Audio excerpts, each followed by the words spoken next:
ब्रह्मा जी का कार्तिकेय को तारक के वध के लिए प्रेरित करना, तारकासुर द्वारा विष्णु तथा इंद्र की भर्त्सना, पुनः इंद्रादि के साथ तारकासुर का युद्ध। ब्रह्मा जी बोले, हे देवदेव, हे गोह, हे स्वामिन, हे शंकर पुत्र, हे पार्वती सुत।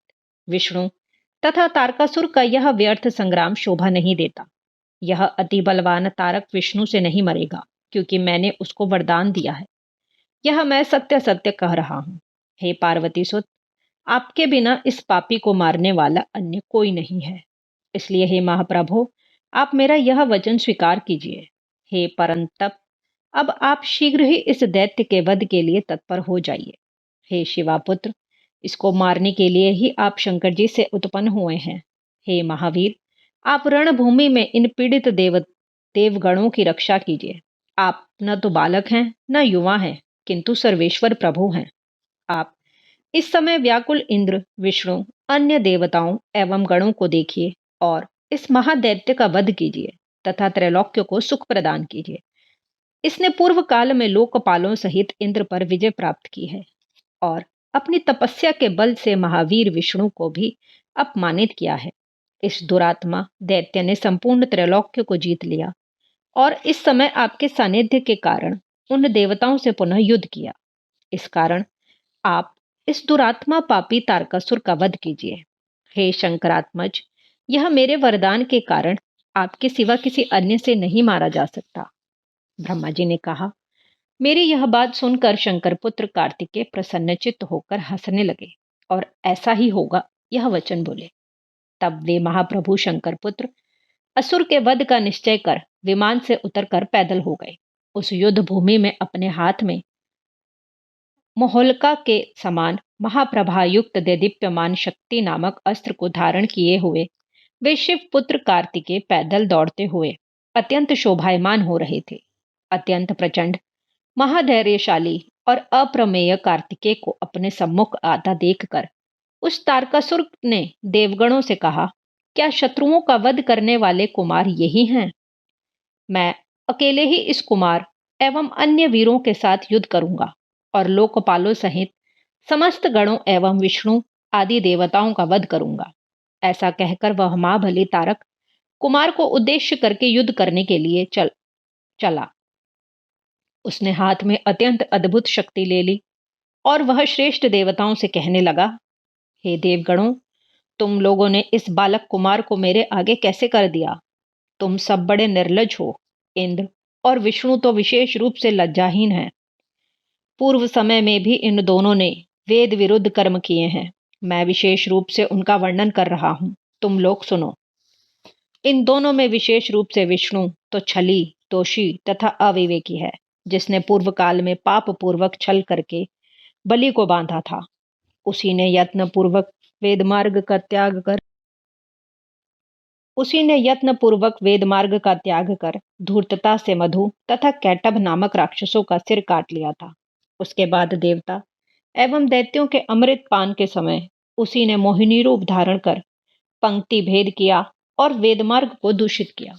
उसने रामावतार लेकर ताड़का स्त्री का वध किया, बाली को छिप कर मारा तथा विश्रवा के पुत्र विप्र रावण का वध किया। इस प्रकार उसने वेद नीति का विनाश किया। पाप परायण इसने बिना अपराध के ही अपनी स्त्री का परित्याग कर दिया। इसी प्रकार अपने स्वार्थ के लिए इसने वेद मार्ग को ध्वस्त किया। छठे परशुराम अवतार में इस दुष्ट ने अपनी माता का सिर काट दिया और गणेश को युद्ध में हराकर गुरुपुत्र का अपमान किया। कृष्णावतार में इसने कुल धर्म के विरुद्ध वेद मार्ग को छोड़कर बहुत से विवाह किए और अनेक नारियों को दूषित किया। इसके बाद नौवें बुधावतार में इसने वेद मार्ग की निंदा की और वेद मार्ग का विरोध करने वाले नास्तिक मत का स्थापन किया। इस प्रकार जिसने वेद मार्ग को छोड़कर पाप किया है, वह युद्ध में कैसे विजयी हो सकता है और कैसे धर्मात्माओं में श्रेष्ठ हो सकता है? इसी प्रकार इसका ज्येष्ठ भ्राता इंद्र भी महापापी कहा गया है। उसने भी अपने स्वार्थ के लिए नाना प्रकार के पाप किए हैं। उसने अपने स्वार्थ के लिए दीति के गर्भ में प्रवेश कर गर्भस्थ बालक के टुकड़े टुकड़े कर दिए, गौतम की स्त्री से व्यभिचार किया और ब्राह्मण कुमार वत्र का वध किया। विश्वरूप ब्राह्मण का, जो असुरों का भागी में ने था तथा इंद्र का गुरु भी था, उसका सिर काटकर इसने वेदमार को विनष्ट किया। इस प्रकार विष्णु एवं इंद्र वे दोनों बार बार अनेक पाप करके तेज से रहित तथा विनष्ट पराक्रम वाले हो गए हैं। हे देवगण, इन दोनों के बल से तुम लोग संग्राम में विजय नहीं प्राप्त कर सकोगे। फिर मूर्खता करके तुम लोग अपना प्राण त्याग करने के लिए यहाँ क्यों आए हो? ये दोनों बड़े लंपट एवं स्वार्थी हैं। इन्हें धर्म का ज्ञान नहीं है। हे देवताओं, धर्म के बिना किया गया सारा कृत व्यर्थ होता है। ये दोनों बड़े धृष्ट हैं। इन दोनों ने इस बालक को मेरे सामने खड़ा कर दिया है। यदि मैं बालक का वध करूंगा तो यह पाप भी इन्हीं दोनों को लगेगा, किंतु यह बालक अपने प्राण की रक्षा के लिए यहाँ से दूर चला जाए।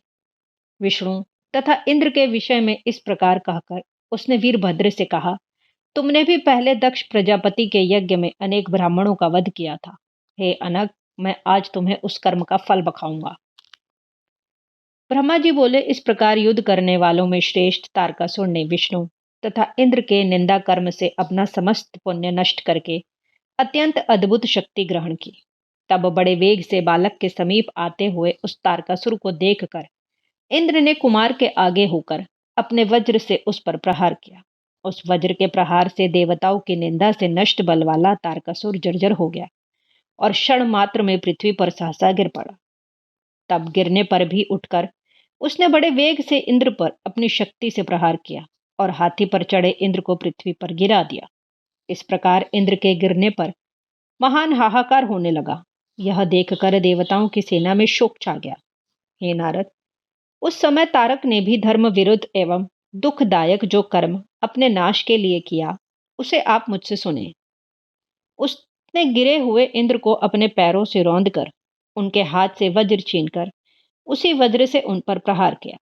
इस प्रकार इंद्र को तिरस्कृत होता हुआ देखकर प्रतापशाली भगवान विष्णु ने चक्र उठाकर तारकासुर पर प्रहार किया। उस चक्र के प्रहार से आहत होकर वह तारकासुर पृथ्वी पर गिर पड़ा। पुनः उठकर उस दैत्यराज ने शक्ति नामक अस्त्र से विष्णु पर प्रहार किया। उस शक्ति के प्रहार से विष्णु पृथ्वी पर गिर पड़े। इससे बड़ा हाहाकार मच गया और देवता लोग जोर जोर से चिल्लाने लगे। एक निमेष मात्र में पुनः अभी विष्णु उठ ही रहे थे, तभी उसी समय वीरभद्र उस असुर के समीप आ गए। प्रतापी एवं बलवान वीरभद्र ने अपना त्रिशूल लेकर बड़े वेग से उस दैत्यपति तारकासुर पर बलपूर्वक प्रहार किया। तब उस त्रिशूल के लगते ही वह महातेजस्वी तारक पृथ्वी पर गिर पड़ा और गिरने पर भी क्षण मात्र में उठ गया। तब समस्त असुरों के सेनापति उस महावीर ने क्रोध करके अपनी परम शक्ति द्वारा वीरभद्र की छाती पर प्रहार किया। क्रोध से चलाए गए उस प्रचंड शक्ति नामक अस्त्र के छाती पर लगते ही वीरभद्र भी क्षण मात्र में मूर्छित होकर पृथ्वी पर गिर पड़े। तब गणों सहित देवता, गंधर्व, उरग तथा राक्षस बड़ा हाहाकार करते हुए बार बार चिल्लाने लगे। क्षण भर के पश्चात शत्रुनाशक महातेजस्वी वीरभद्र जलती हुई अग्नि के समान प्रभा वाले एवं विद्युत के समान दैदीप्यमान त्रिशूल लेकर युद्ध स्थल में शोभित होने लगे। वह त्रिशूल अपनी कांति से दिशाओं को प्रकाशित कर रहा था। वह सूर्य एवं चंद्र के बिंब तथा अग्नि के समान मंडल वाला, महाप्रभा से युक्त, वीरों को भय उत्पन्न करने वाला, काल के समान सबका अंत करने वाला तथा महोज्ज्वल था। महाबली वीरभद्र जैसे ही उस त्रिशूल से असुर को मारने के लिए उद्युत हुए, तभी कुमार ने उन्हें रोक दिया। इस प्रकार श्री शिव महापुराण के अंतर्गत द्वितीय रुद्र संहिता के चतुर्थ कुमार खंड में तारक वाक्य चक्र विष्णु वीरभद्र युद्ध वर्णन नामक 9वां अध्याय पूर्ण हुआ।